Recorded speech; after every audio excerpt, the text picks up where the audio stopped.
Almost sounds like a miracle, right? 125 steps, about 90 feet, up to the top of the castle, and there is the Blarney Stone. And when you kiss the Blarney Stone, supposedly you gain the gift of persuasion and eloquence. In other words, the gift of gab.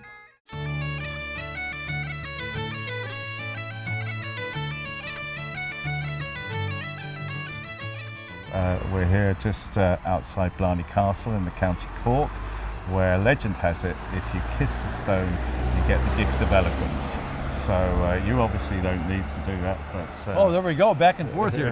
That is terrific. So Blarney is a castle, and what's the trip like to go take this opportunity to kiss the stone? And have you kissed the stone? I've kissed it on a couple of occasions, David. Yes, I have. A long time ago now, a long time ago. But the deal is that you pay your entrance fee and you join the line, and you have to go up more than 100 feet to the top of the castle and literally bend over backwards to kiss the stone.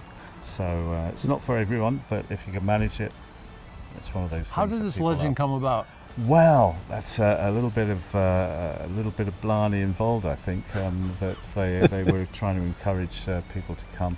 But oh, no kidding! Marketing. Yeah, I think there was a degree of marketing involved. Yeah, but it's an ancient stone of magical properties, according to the legend. The castle. The gift of gab. You said you've kissed it many times.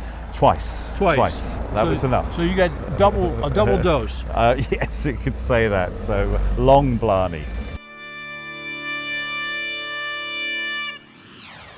Before we head to the hotel, we're taking an afternoon stroll with the horses in Killarney National Park.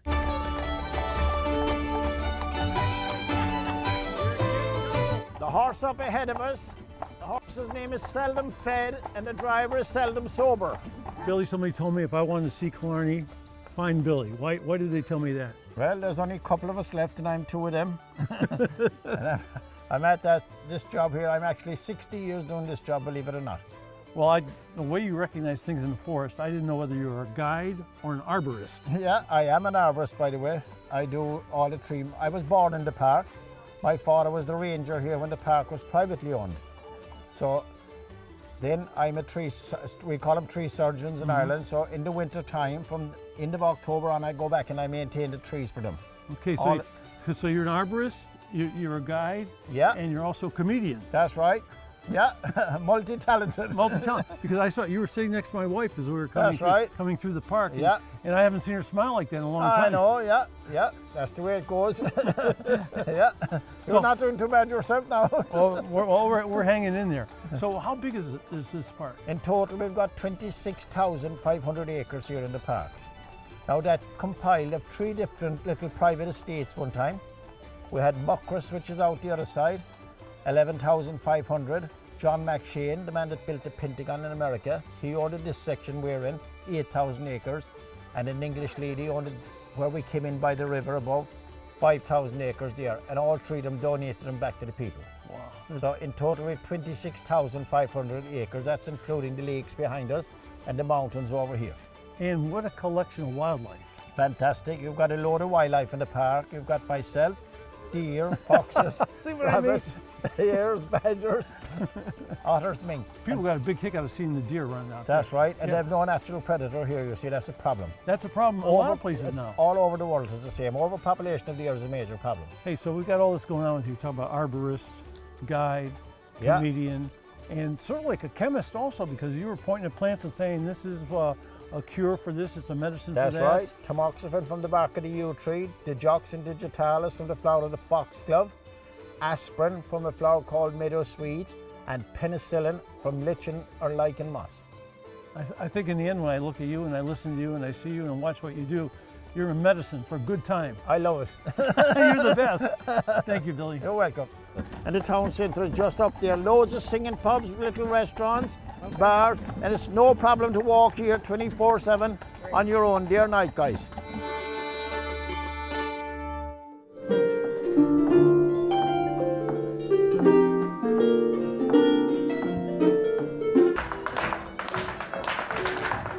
Well, I would like to take this time to welcome our friends from the land of Erie. Land of Erie, where there is one tower called Terminal. Where the Browns seldom win. I'm happy to have you at our castle. Let's share in the feast. So I have to say, it's good to be the king, but how did I become the king? Where am I? How did this happen? Well, we are in the Poe Castle, my lord. This castle was finished in 1467 and built by the McNamara clan, which was a big clan in this part of Clare at that time.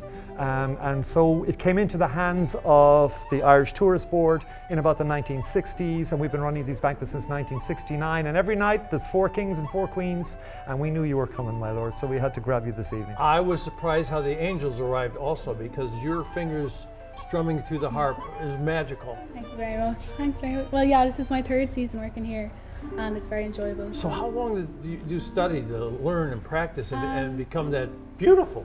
Well, I've been playing the harp for nearly 8 years now, coming up in December. I got a harp for my 12th birthday. That's a good way to keep track.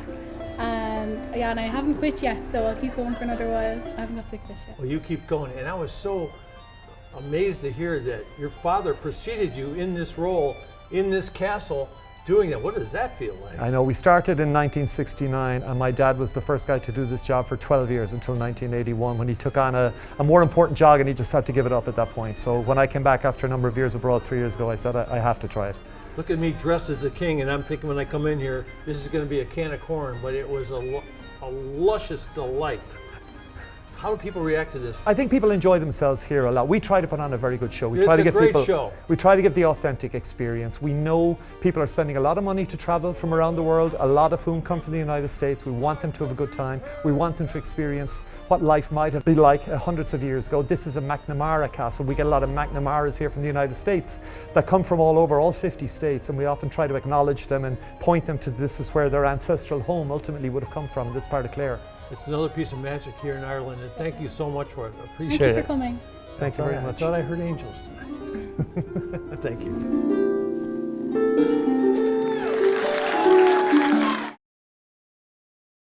All right, well, this year I had the chance to travel to Niagara Falls. It was a wonderful experience. We spent 3 days exploring the area. We got to see the falls, of course, from behind, above, and even within. So this shoot was a challenge because we knew there was a big chance that our camera gear could get wet, which is why so much of this was shot on my cell phone. So let's head into the mist with the Niagara City Cruises.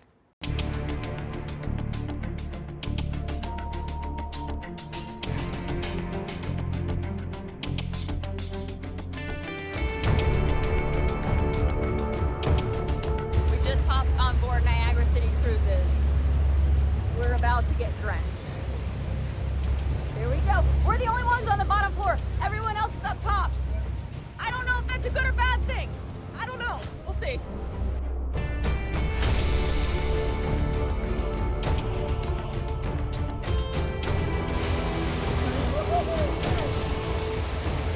can't even see the back. We're in it. We're in it.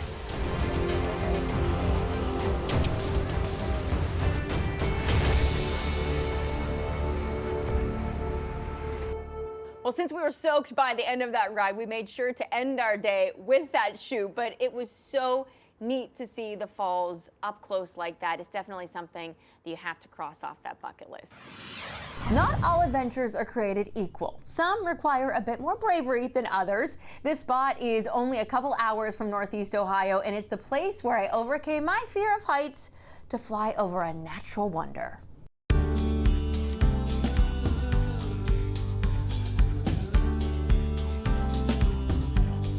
So if you have an adventurous side to you and you want to see the falls in a very unique way, Wild Play has you covered. It's zip line to the falls. Tim, this looks terrifying to me, and I was not planning on doing this, but somehow you guys roped me in, and I'm gonna get on this zip line right now. How far does it go, and how high are we up? 2,200 feet down at the bottom, Okay. and we are up 6 stories.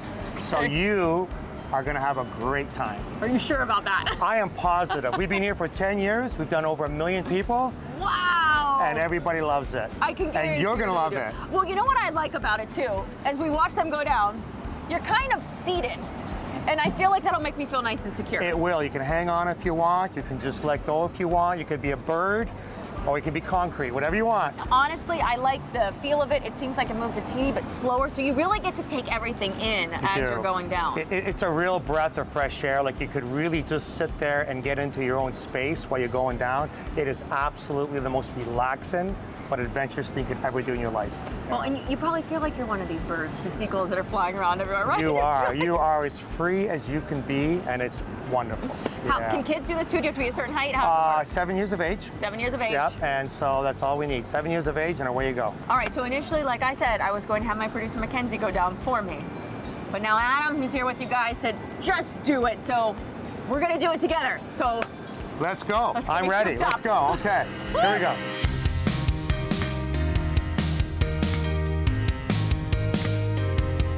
All right, here we go. We're about to do this. We are about to go down the zip line. We're going to see the falls from a different perspective.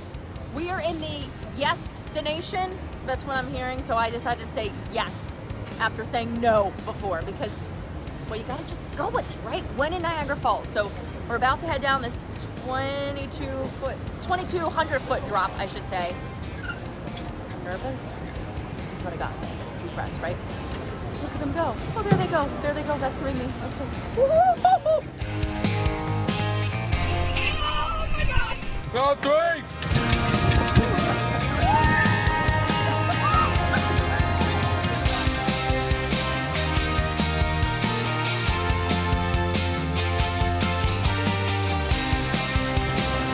Kiss the ground.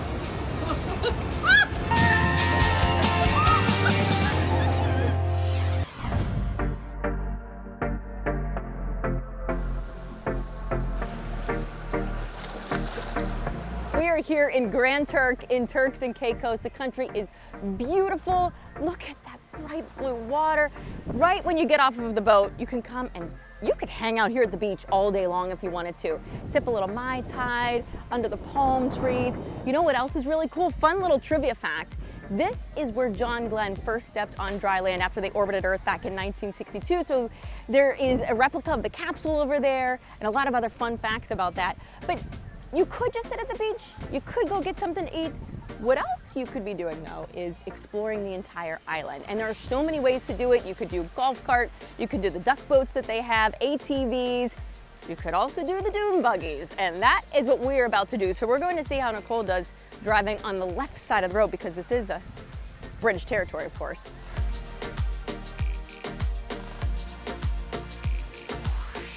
Left on to the side, we take the left turn. Left on to the buggy like this. Right turn, open door.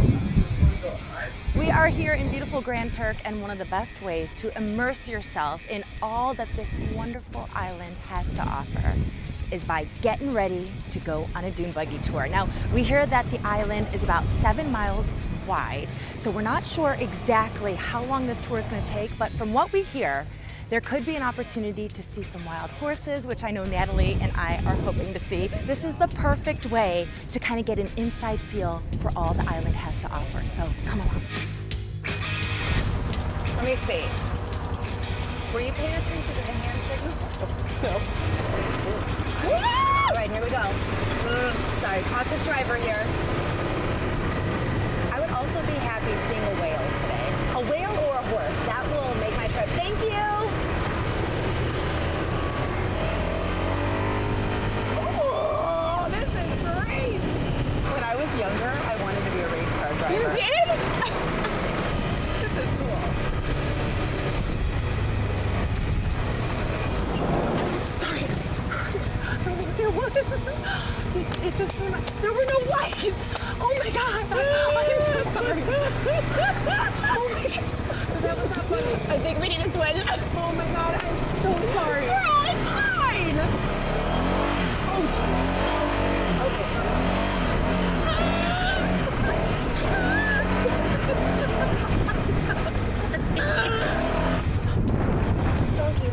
Donkeys. Donkeys. All right, so we're checking one thing off our list. Now we still need to see the horses, a whale, and flamingos. Donkeys, I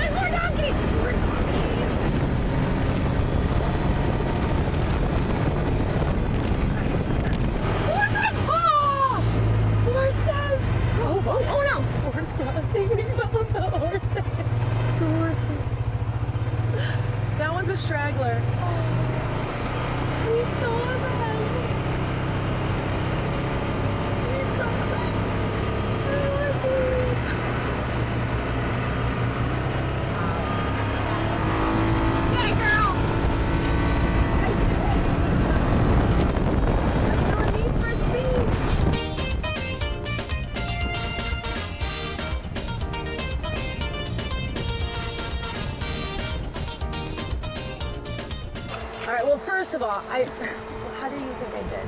I thought you were wonderful. Honestly. I thought you were wonderful until we almost hit a bird, but we didn't hit the bird, so we're good. And we almost hit a donkey. Yeah. And we almost hit horses. You were still good, I think. I mean, honestly, next time I will let you drive. No, I was good with being in the passenger seat. I'll tell you, we got to see so many beautiful things on this. We did. And, you know, having a chance to do something like this, it was amazing, it was adventurous, but it also reminds you of why tourism is so important to places like this. Honestly, if you book a Virgin Voyages cruise through Canary Travel, like, take advantage of these expeditions, these excursions, because these are things you're not going to be able to do. And really, I couldn't recommend it more. So thank you, and thank you. I'll get back in with you. Right. Don't worry. You promise 5-star review? But let's go to Leave the beach. a good review. Let's go to the beach first. Go to the beach.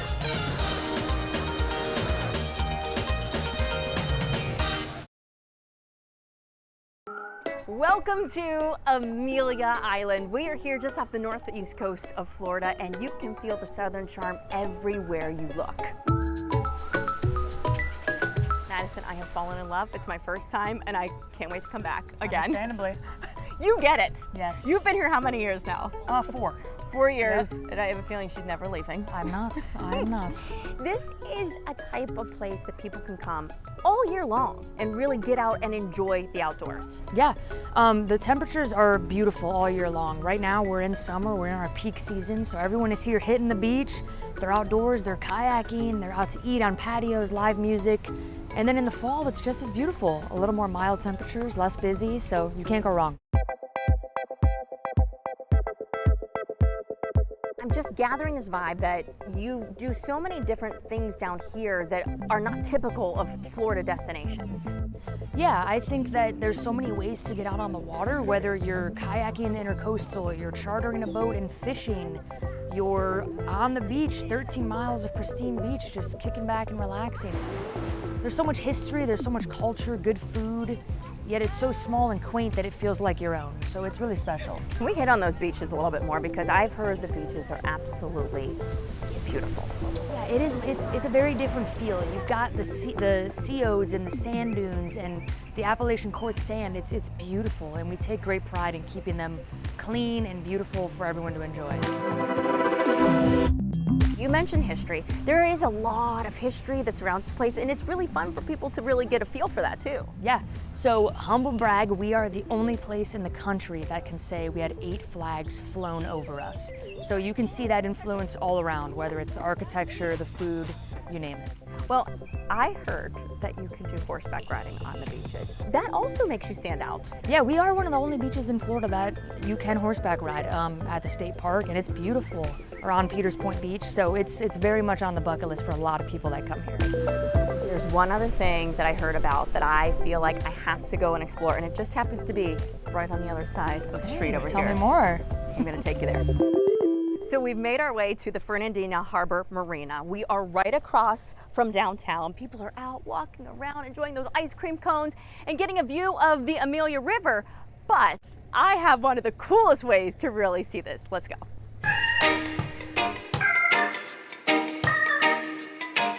Hey, welcome aboard to Cruisin' Tiki's. Thank you for having me on board. Yeah, thanks for coming. And I love that your dog Calypso also comes along with you for the ride too. She comes in and invites people onto the boat. This is probably the neatest way to get a tour of the island. Absolutely. I always like to say that it's one of the most exclusive ways because it's a small vessel, so we only have 6 passengers, and so people just come and get on the boat with each other and bring their own drinks, and we have a good time. Do you do this all day long? Yeah, it's available all day starting at 9 a.m. and then we run all the way up through the sunset. And we have a nice Yeti cooler on board. We stock it with ice and bottled water so you can bring whatever you want to eat or drink. Typically we'll run into some dolphin, lots of different kinds of birds like osprey and cormorants and blue heron. Typically I'll go around this little island over here so you have just an unimpeded view of the sunset. We are here during the golden hour, and Yeah. to see the sunset on this must be pretty spectacular. It's our most popular trip for sure. It's beautiful. And so when people come on, I'm sure you have them come on for a variety of reasons, right? I'm sure you have bachelorette parties. Yeah, typically the most rowdy bunch that we'll have on the boat is a group of ladies that have come out for a bachelor party or a birthday party, something like that. Yeah. And how long does it last, normally, the trip? So generally we do hour-and-a-half trips. What do you love about being here and being part of this? And honestly, it's the people for me. The people in Amelia Island are just so kind and welcoming, and it's relaxed. One more surprise, that if you're talented enough, we have the best and loudest horn on the water, Cruisin' Tiki's. That's impressive! Typically, we will ring the bell when we leave the dock to signify that we are underway. Well, there we go. Let's go. Thank you so much for having me on board. You're very welcome. And thank you, Calypso. Come here, girl.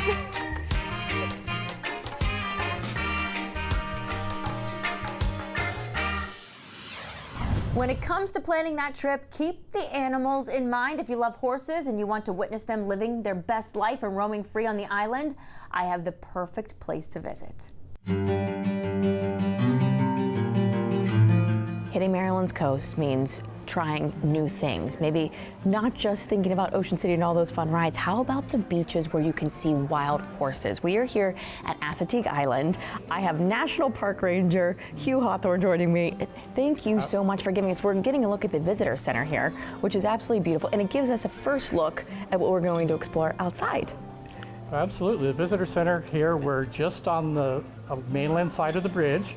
You can cross over the bridge onto the island and go out to Assateague Island National Seashore, where we have beaches. We have over 30 miles of beaches here, and we have salt marshes, which are really interesting ecosystem and a great place to find birds and other shore animals. And of course, we've got the wild horses. We've got 80 plus wild horses that roam around the whole Maryland side of the island. I know it's a huge draw. People want to see the horses. When we go out there, though, how are we making sure that everybody's protecting not only the animals, but the beach itself, too? Well, the people are required to stay at least 40 feet away from the horses. And that's both to protect the horses and to protect people, because the horses are wild. They're not tame. How else can we explore the island? Are we able, I know we can walk it clearly, but are we allowed to ride anything on it as well? Yeah, actually there's a lot of bicycles will go out to the island. You cross the bridge and it's about 3 miles to get to the main tourist part of the island, so it's easily within range of a bicycle ride. You can drive around what we call the developed area. And in the developed area, we have multiple trails. We have a couple marsh trails, where you walk out on a boardwalk all over the salt marsh. That's usually also a good place to see the horses, but it's a great place to see wading birds, egrets, and other marsh birds. And it's a great place just to see the bay. Any fun facts that I or others who are back home wouldn't know about that make it such a unique island here? Well, first off, the island, as it is now, wasn't here before the 1930s. This used to be one big long island that went all the way from Virginia up to Delaware. And then there was a huge hurricane in the 1930s that cut what's now the Ocean City Inlet. And that created Assateague Island, as we know now, and separated it from Ocean City. So if you'd been here before in the 1930s, it was one long island. There was nothing in between.